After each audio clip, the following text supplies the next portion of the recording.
দেখো একটি ঘরের ছাদের কোন বিন্দুতে ওই বিন্দু থেকে 20 মিটার দূরের ভূতলস্থ বিন্দুর অবনতি কোণ দিয়ে আছে হচ্ছে আমাদের 30 ডিগ্রি।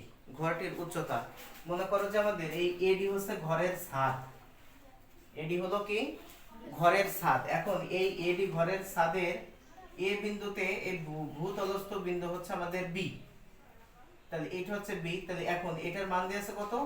এটার মান দেওয়া আছে আমাদের 20 মিটার। তাহলে এ বি ইকুয়াল 20, তাহলে এ বি ইকুয়াল 20 মিটার। তাহলে এখানে হচ্ছে এ, তাহলে এ বি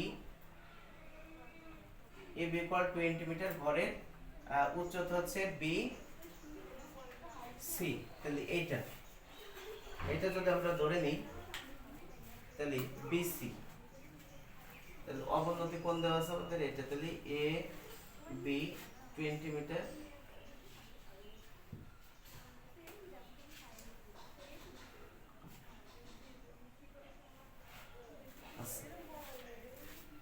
ভিডিও বাদে আমরা অঙ্ক করা দিই।